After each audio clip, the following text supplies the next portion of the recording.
This video is brought to you by Odoo, whose suite of apps can take care of all of your business's needs in one platform. Later in the video, I'll talk about how Odoo's Project app can make managing your projects a breeze, but first I want to talk about the plans to use the Channel Tunnel to set up new direct rail links from the UK to far more of Europe. When it opened in 1994, the tunnel, also called the Eurotunnel, created the first ever railway connection between the United Kingdom and continental Europe. The roughly 50-kilometre long tunnel starts near Folkestone in England, where it descends beneath the English Channel to reach a depth of around 115 metres below sea level, before returning above ground near Calais in France. The tunnel itself is actually 3 tunnels, as we can see here, comprising of 2 larger railway tunnels and a smaller service tunnel. And at either end of the tunnels, these railways connect up with the rest of the French and British rail networks. Currently, this link is just being used by a handful of freight trains, a shuttle service called Le Shuttle that transports cars and trucks from one end of the tunnel to the other, and of course the Eurostar, a passenger rail service that uses the tunnel to provide a direct rail link from London to a small number of European cities including Lille, Paris, Brussels, Rotterdam and Amsterdam. This all results in about 400 trains each day using the tunnel, which is a decent amount, but nowhere near its maximum capacity that's estimated to be around 1,000 trains per day. As such, myself and others have taken the view that the tunnel isn't really being used to its fullest potential. When it comes to freight in 2023, an average of just 5 freight trains use it each day, and when it comes to passenger services, the Eurostar only operates services out of London roughly every half an hour. Le Shuttle does operate a bit more frequently, with their freight service running up to 7 times an hour, while their passenger services run up to 4 times an hour. But, at the moment, the tunnel does seem to be a bit underutilized. When the plans for the tunnel were being devised, it was expected that the tunnel was going to see much more usage. This promotional poster suggests passenger services would have run to far more destinations, including Manchester, Birmingham and Nice. Now, obviously, these plans never came to be, but recently talk has once again started up about making better use of the tunnel, which could include far more passenger services to basically twice as many destinations as are currently served. The various groups involved with the Channel Tunnel are aiming to open up new direct routes from London to destinations that would include Germany, with services to Cologne and Frankfurt, Switzerland with a branch to Basel and Zurich as well as a branch to Geneva, and France with one branch down to Bordeaux and another to Marseille via Lyon.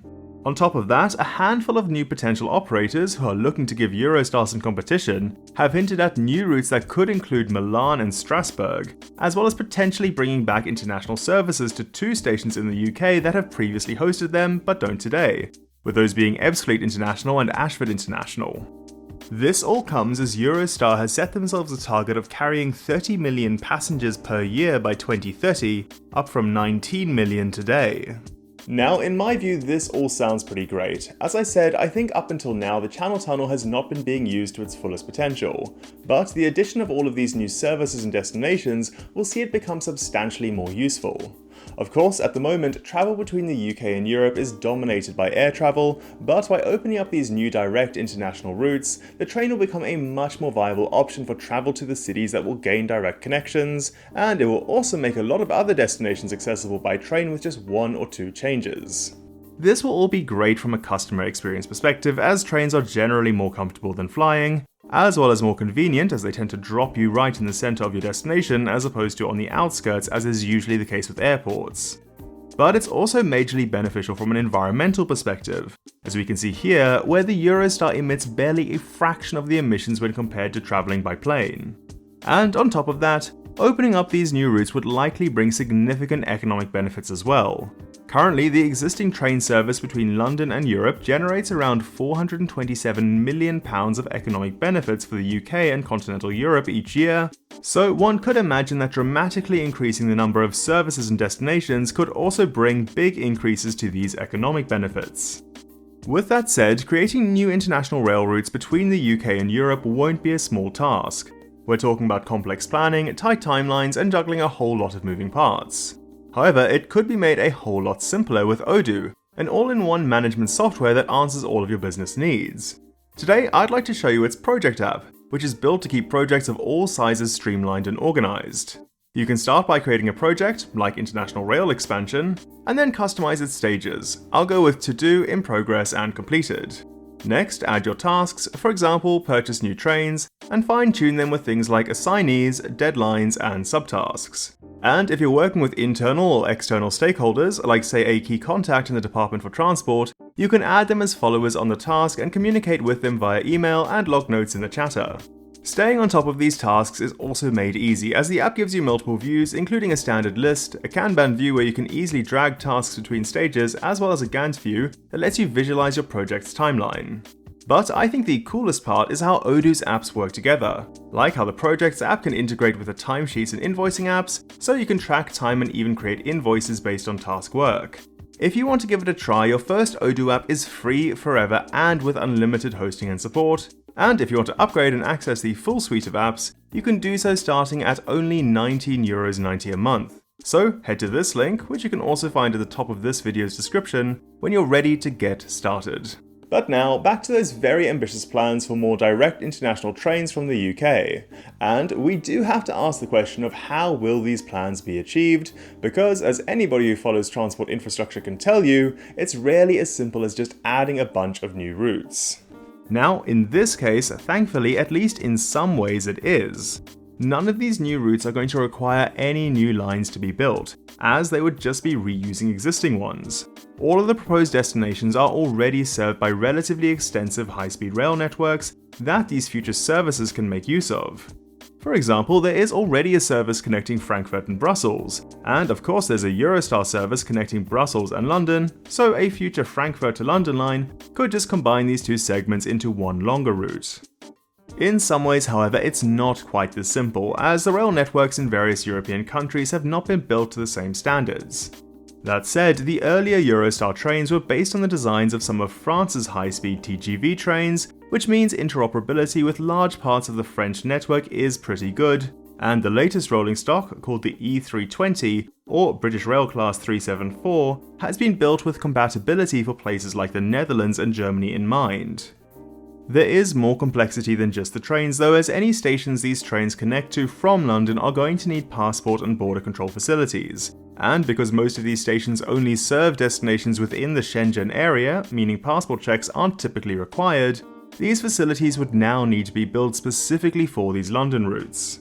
But on top of all of this, another significant hurdle that will need to be overcome would be capacity.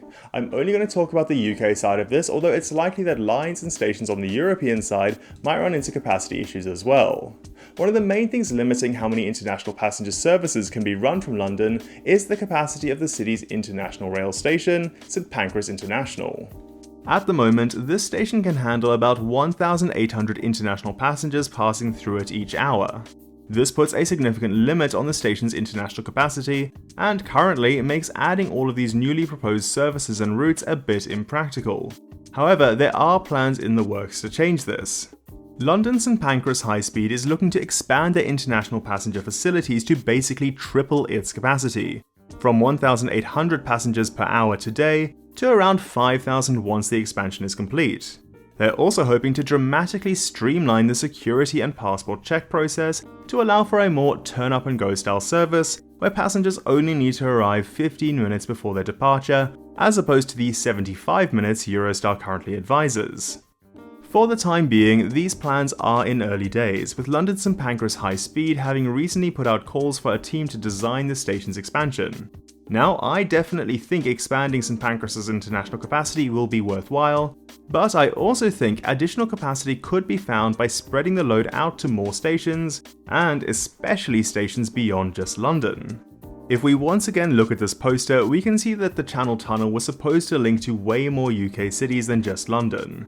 To spread out the load from St Pancras, and of course to open up the possibility of direct rail travel to Europe to way more of the UK, I wouldn't mind seeing the vision of that poster realised.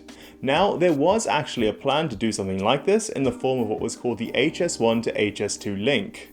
Where High Speed 1 runs from London St Pancras Station to the Channel Tunnel, HS2 is going to run from London's Euston Station to Birmingham, where trains will then be able to continue on to other major British cities in the north. Euston and St Pancras stations are only about 500 metres away from each other, and the plan for this link was to build a short section of track that will allow trains running from HS1 to bypass St Pancras Station and continue on HS2 up to these other cities. Unfortunately though, the HS1 to HS2 link fell victim to HS2's cost overruns and has been cancelled. But I would like to see it, or at least something similar to it, revived. Now, the capacity of the tunnel itself poses fewer issues, as it basically already has the capacity to run around 2.5 times as many trains each day as it currently does, so there is still a lot of room. If the tunnel did ever start running out of capacity though, I think more could be found by focusing on passenger services rather than the Le Shuttle car services. There are already decent ferry options that drivers can use to cross the channel, and I think the railway tunnel should be prioritised for railway passengers in this scenario. Additional capacity could also be found through the introduction of night services. The tunnel sees far less usage at night, and the last Eurostar service each day typically departs St Pancras around 8 PM, so the international passenger facilities aren't busy either. The night services could also be good for longer journeys where passengers could sleep through most of the trip, though this would likely require the buying of new rolling stock with sleeper carriages. There was actually a plan back in the 1990s to operate this kind of nighttime sleeper train, then called the Night Star, and these plans even got as far as building some of these sleeper carriages, but that plan got cancelled and those carriages were sold to Via Rail in Canada. Overall though, from a capacity perspective, while there are many ways to boost capacity, the St Pancras expansion seems like the most needed, and getting it done will go a long way to paving the way for those newly proposed routes and destinations.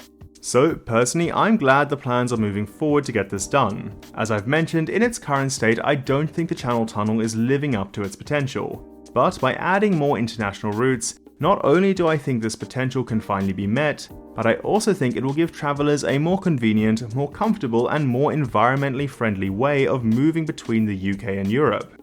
However, if we want passengers to actually make use of these new routes, something does need to be done to address how much travelling via the Channel Tunnel currently costs. The existing Eurostar services are notoriously expensive, and while they do have a lot of benefits over flying, the cost is often so much higher that a lot of people find it hard to justify. At the moment, Eurostar has a monopoly on passenger services through the Channel Tunnel, but this is looking like it will change, because the tunnel's operator has been trying to attract more companies to run passenger services through it.